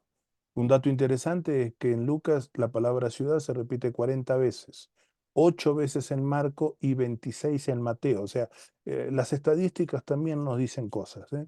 No es que vamos a leer a partir de las estadísticas sociológicas los evangelios, pero es importante también cuando se repite algo, muchas veces algo nos quiere decir o algo nos quiere mostrar. Las comunidades de lucanas son conformadas por ricos y pobres. Y esto sí tiene mucha consonancia y tiene lógica si vemos, por ejemplo, cómo estaban conformadas las comunidades paulinas. Recordemos el famoso texto de 1 Corintios capítulo 1, versículo 26 en adelante, donde Pablo habla de que no hay muchos ricos ni poderosos, sino la mayoría son los necios. La mayoría de ustedes representan los necios del mundo, ¿no? O sea, esas comunidades donde ricos y pobres empiezan a convivir en comunidades de hogar, en comunidades de casa. ¿Mm? Los templos aparecen muy posteriormente a todo esto, ¿no? Así es, podemos decir casi por el final del siglo II, principio del siglo III. Las comunidades también son comunidades en las que hay cristianos convertidos pero que siguen ligados a instituciones del imperio. Por ejemplo, el capítulo 7, versos 1 al 10, nos hablan de, capítulo 7, versos 1 al 10, ¿m? Nos habla de ese hombre de fe, ese centurión piadoso, ¿m? Donde muchos de los creyentes podían sentirse reflejados. ¿Eh? Son hombres y mujeres piadosos. Las mujeres que sirven a Jesús, por ejemplo, en el capítulo 8, encontramos, por ejemplo, en el capítulo 8, versículo 2, María, que llamaba Magdalena, Juana, la mujer de Cusa, intendente de Herodes, ya conectado con una institución, con el Palacio Real. ¿Eh? Este, entonces, son historias donde también los miembros de la comunidad lucana se podían sentir identificados. eh, Jesús aparece dando mucha atención a las mujeres. Hay una serie de pasajes, ustedes lo van a poder revisar luego, de Jesús con las mujeres. Eso nos indica que, uno, había muchas mujeres que conformaban la comunidad.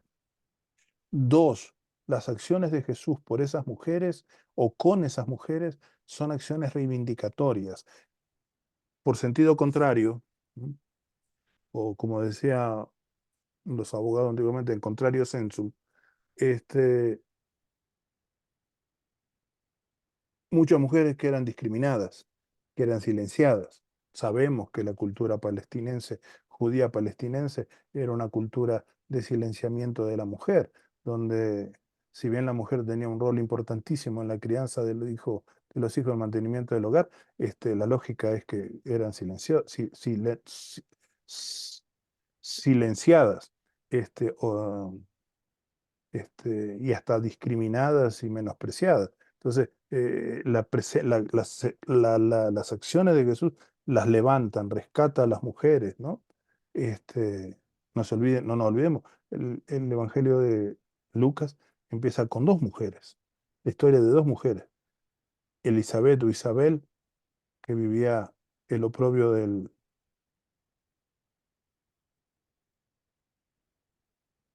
la esterilidad, y María, la jovencita que estando casada y comprometida a casarse con José, de la noche a la mañana aparece embarazada, ¿no?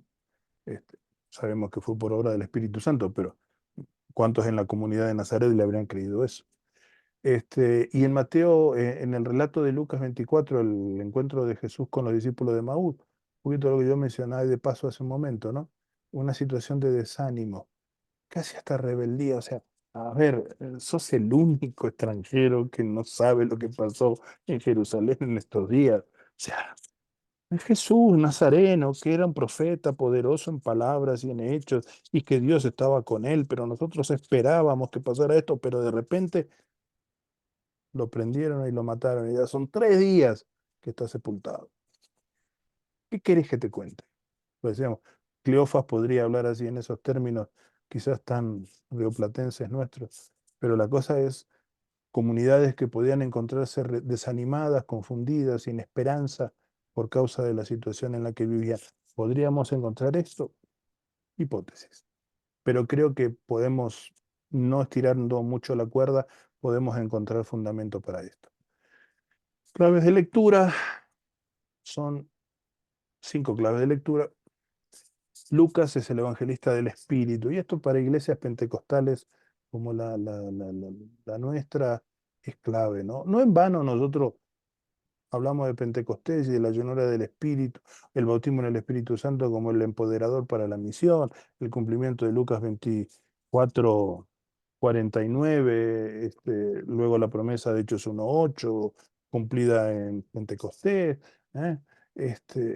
La acción del Espíritu sobre la vida de Jesús, el Espíritu en Jesús desde la concepción hasta el bautismo, luego el avance en la misión, la lucha de Jesús ungido del Espíritu contra las fuerzas de las tinieblas. O sea, es el evangelista que más presencia al Espíritu le da y conecta con el Antiguo Testamento, con la presencia del Espíritu en los voceros elegidos de Dios, en los profetas. Jesús no solo es el Hijo de Dios, sino es el profeta elegido que viene en el cumplimiento de los tiempos. Y es el profeta que habla palabra de Dios, habla palabra de Dios efectiva, ¿no? Tan efectiva que hace huir al diablo, ¿no? Lucas escribe el Evangelio de los pobres y marginados, de los pecadores y perdidos. Yo sé que hablar de pobres y marginados en estos tiempos es como ser anacrónicos, ¿no?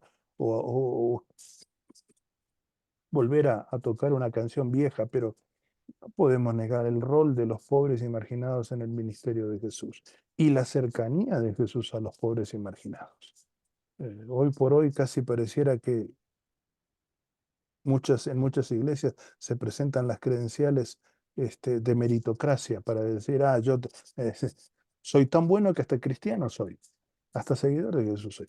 Ah, La presencia de, la presencia de, ese, de esa mujer que da las dos blancas como ofrenda, los pobres y marginados como los pecadores con los que Jesús se sentaba a comer, este, Lázaro, el leproso. Interesante que en esa parábola, que más que parábola tiene rasgos de alegoría, porque hay mucho detalle que se explica en la parábola, por lo general no se explican tanto los detalles, pero interesante que el único que es nombrado, el único que tiene nombre, que es identificado, tener nombre era tener personalidad, es el leproso.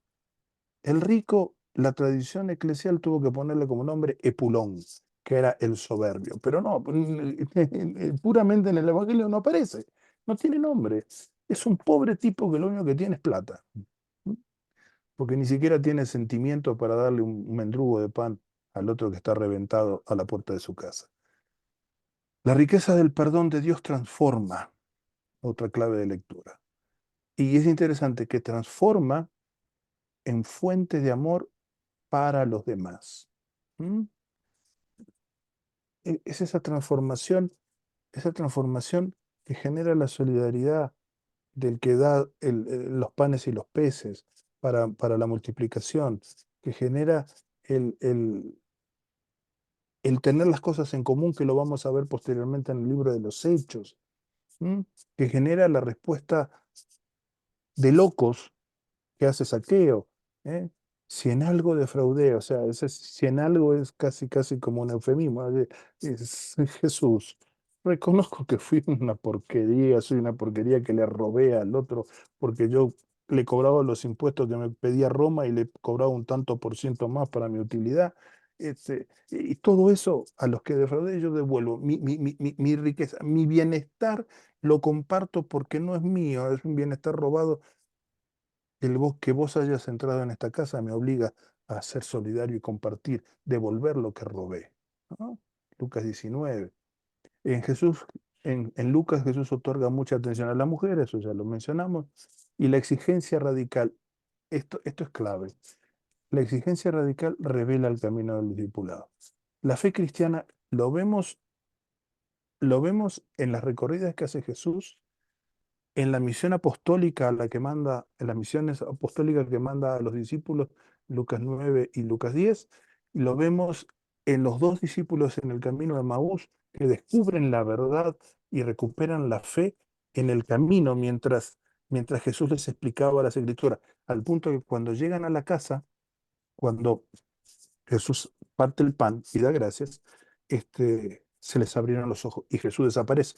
Pero cuando van ellos dialogando, dicen, no nos ardía el corazón cuando nos abría las escrituras. En el camino se encuentra con Jesús, en el camino se vive la fe, en el camino, la iglesia posterior en el libro de los Hechos va llevando la palabra y llevando el evangelio y en el camino Felipe se encuentra con el etíope, en el camino van sucediendo cosas, en el camino Pablo predica y llena el mundo conocido con el evangelio de Jesús, el evangelio de la justicia de Dios. O sea, la fe cristiana es un camino que todo discípulo debe recorrer con su Maestro Jesús y con sus hermanos de la comunidad cristiana. Hasta acá dejo el tema, perdónenme, son 21:36 para ustedes. Hasta aquí llegamos con Lucas. Daniel, ¿te puedo pedir un par de aclaraciones? No no de Sí, aclaraciones, sino que puedas expandirte un poquitito más. Aunque lo dijiste, no, este, no me pidas que me expanda, porque si así estoy ya como está. estoy, sin expandirme, si me expando, reviento. No, no, No, no voy a decir que calzas 48, no voy a no, decir. no, ni que soy 3XL tampoco, no lo digas, ¿no? Este, ¿Podés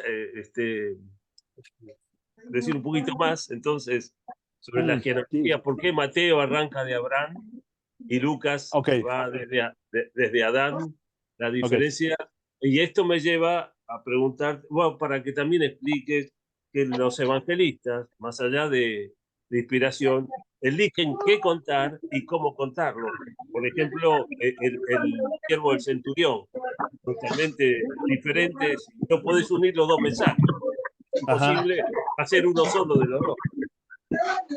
sí, gracias, gracias. A ver, vamos a ver entonces, veamos entonces. Hay un Arranque- sonido ahí, alguien tiene un sí, micrófono abierto, me parece. este, a ver, déjenme que ubico Mateo. Mateo, capítulo 1, genealogía de Jesucristo, el libro de la genealogía de Jesucristo, hijo de David, hijo de Abraham.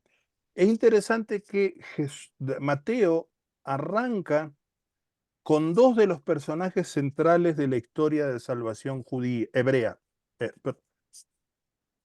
Tengo que desactivar esto y no sé cómo. Ahora me apareció un montón de globitos ahí en la mano. Estas cosas son como de mandinga, perdónenme. Arranca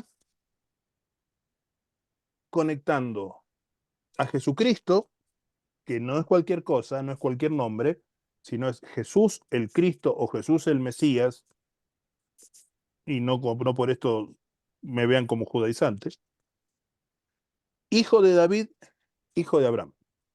O sea, esta definición es clave en Mateo. Acuérdense lo que veíamos la semana pasada, en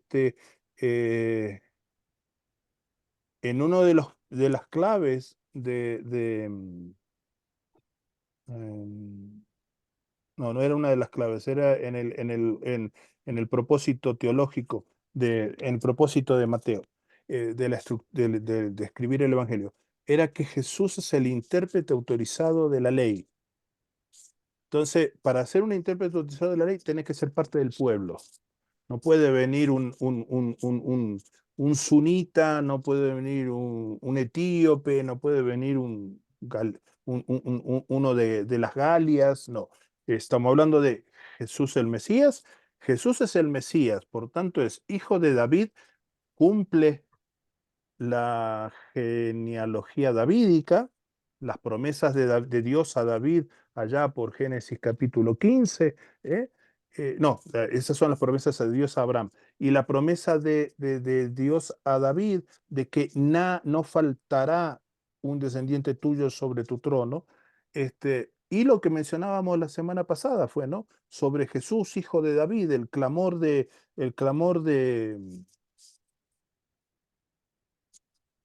Bartimeo, ¿no? Bartimeo. Ah, Bartimeo, el clamor de Bartimeo. Sí, entonces es clave por todo el propósito de Mateo de reafirmar que Jesús es el cumplimiento de las promesas mesiánicas, por eso también lo leemos conectado con las profecías de cumplimiento. Esto sucedió para que se cumpliera lo que dijo el profeta tal y lo que dijo el profeta tal. ¿Ok?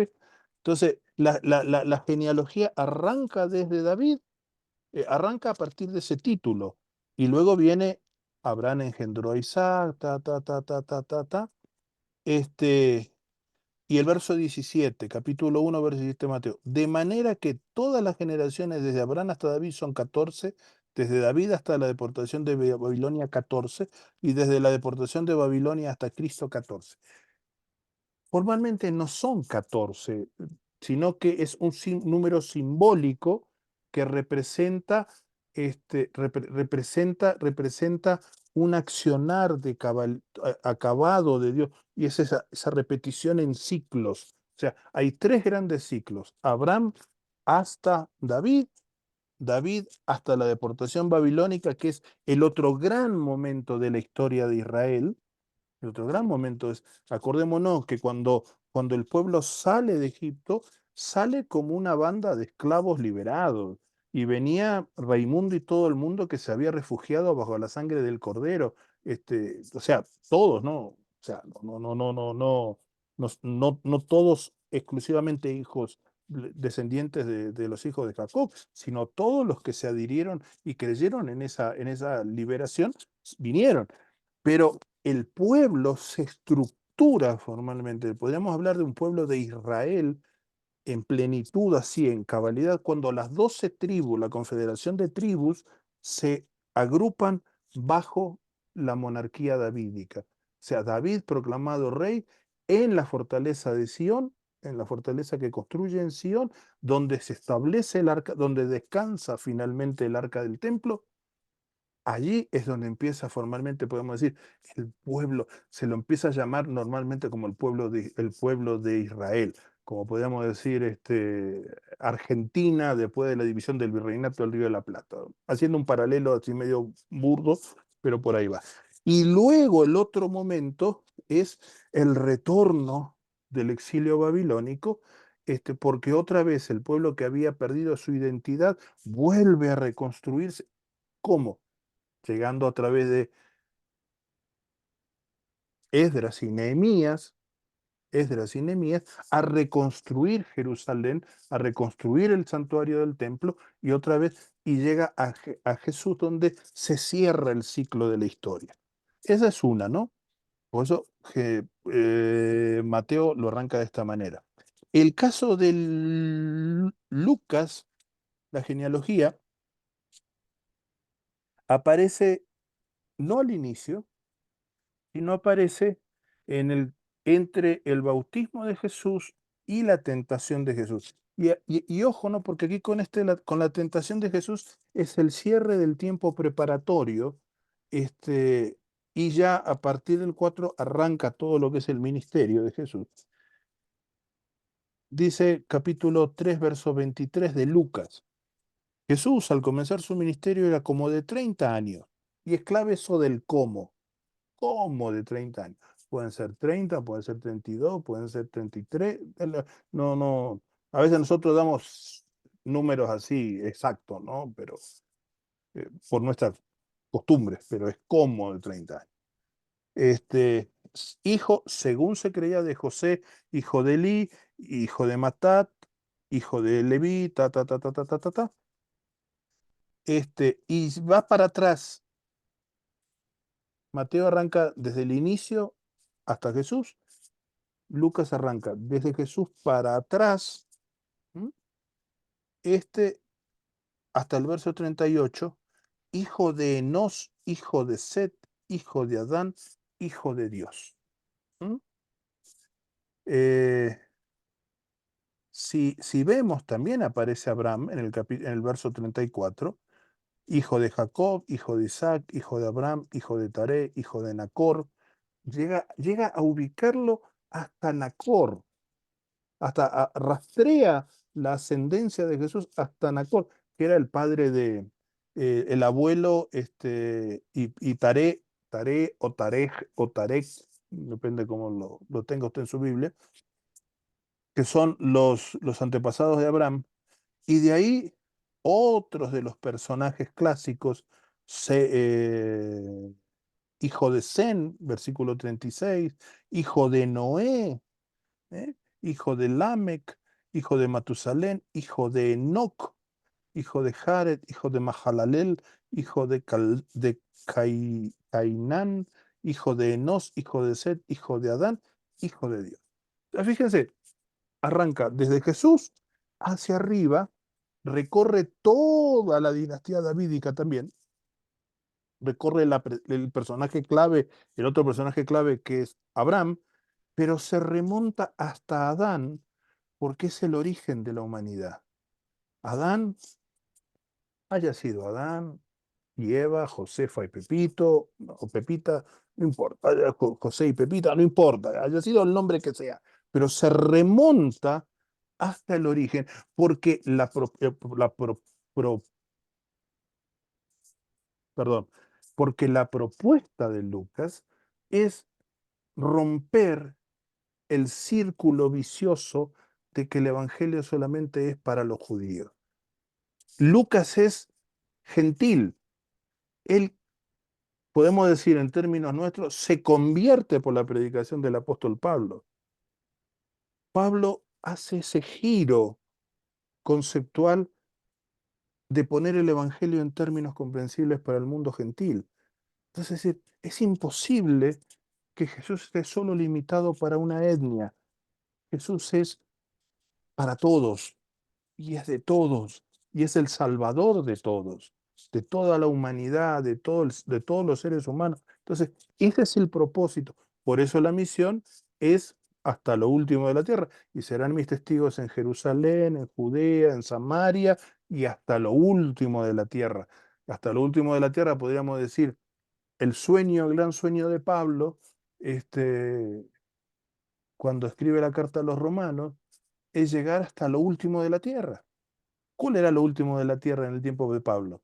Hacia el oeste, hacia el oeste era lo que hoy se conoce como Finisterre, el último cabo al final de la península ibérica. Pablo quería llegar a España y por eso escribe la carta a los romanos diciéndole, a ver, yo ya llené el evangelio hasta el Ilírico, yo ya de todo lo que está acá en esta zona del oriente, ya llené con el evangelio.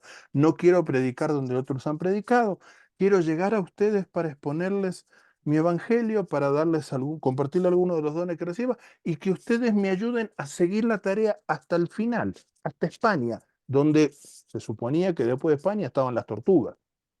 O sea, se caía, la gente se caía y se lo comían las tortugas. O sea, la visión de Lucas es que el Evangelio es fuerza de Dios para todo aquel que en él cree. ¿Eh? Sea judío, sea gentil. Por eso también esta genealogía tiene este propósito. Ahí leemos en la genealogía, que es aburrido como chupar un clavo leer una genealogía, no vamos a predicar de una genealogía posiblemente, porque la gente se suicida a los 15 minutos de la lectura, pero sí es clave, porque nos define ya el propósito, es el Salvador de todos y todas. ¿Mm? Por ahí, no sé si me fui, Jorge, la otra, si era otra pregunta. No.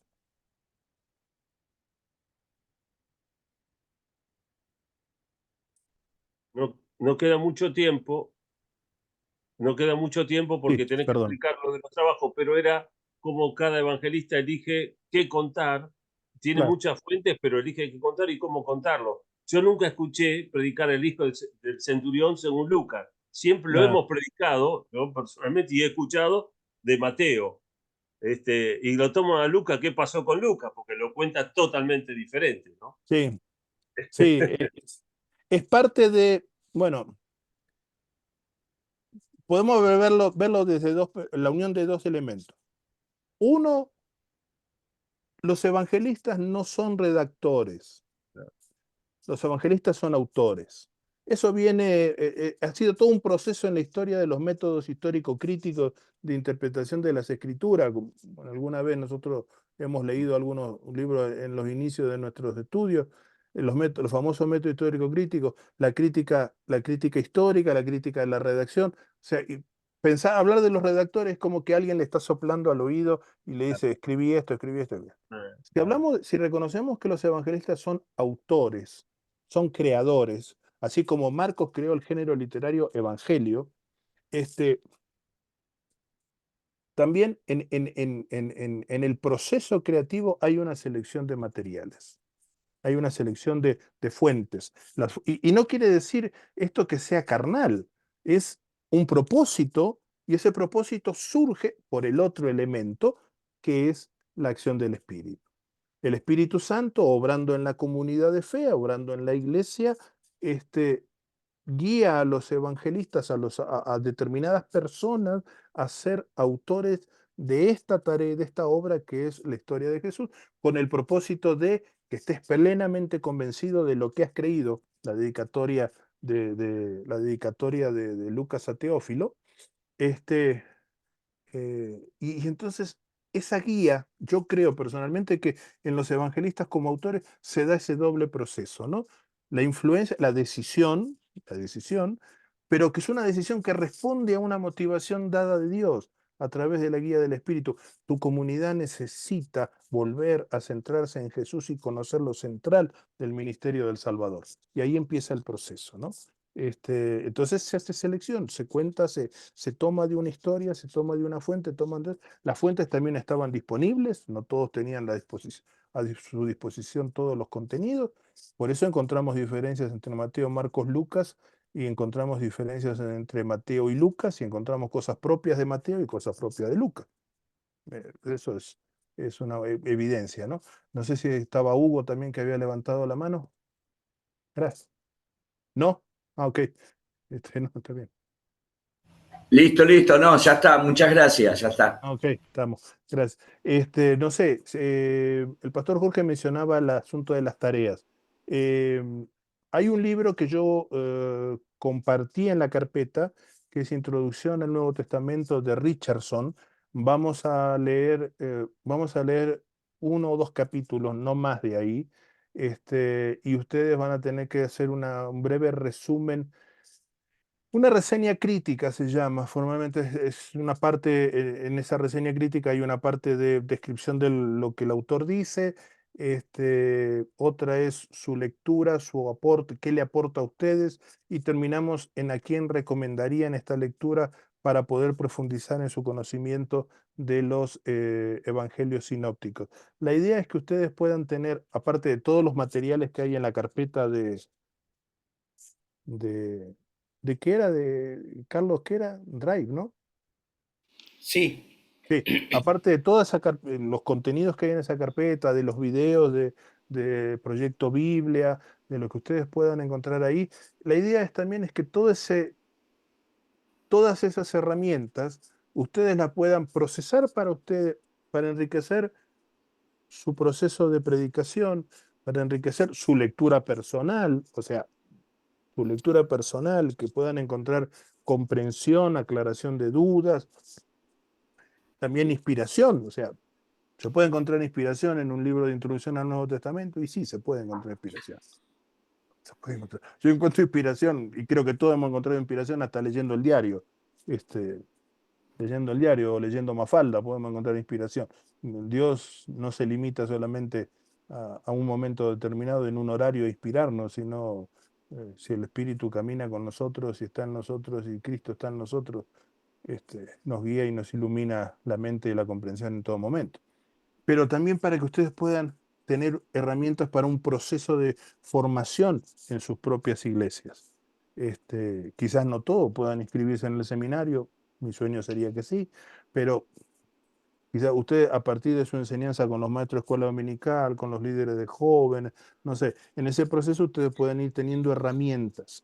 Entonces, yo les voy a pasar una hoja de reporte. Son 2 páginas, nada más, los reportes son 2 páginas. Y bueno, las fechas se las van a dar los directivos del seminario, el pastor Jorge o el pastor Carlos, eso ya lo van a determinar ellos. Y la cosa es que siempre todo puedan, como decíamos, una de las claves de lectura, ¿no?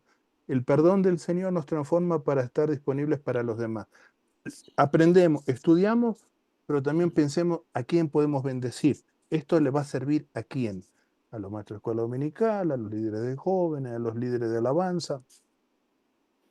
Bien, Digo Daniel, líderes de alabanza porque lo que tengo yo. Daniel, se va a siempre le cortar mamo en cualquier momento Dale, y está. no quiero terminar así, sino agradecerte No, de tranquilo. todo corazón. Igual nos vamos a ver con el grupo en agosto por el tema que estuvimos diciendo. Y bueno, a la distancia queremos brindarte un aplauso. Gracias. Gracias a ustedes. Que Dios te bendiga, te agradecemos mucho. Saludo a tu familia, bendecimos a tu Gracias. familia, a tu esposa, a tu hija, a tu mami, y que Dios siga bendiciendo tu ministerio, ¿no? Y estamos al habla, siempre Estamos estamos charlando. hablando. Un abrazo grande para todos desde Muchas Ecuador. gracias, querido. Los amo Muchas gracias. mucho. Bendiciones. Un abrazo grande, Daniel, gracias. Gracias, Huito. Bendiciones. Bendiciones, chicos.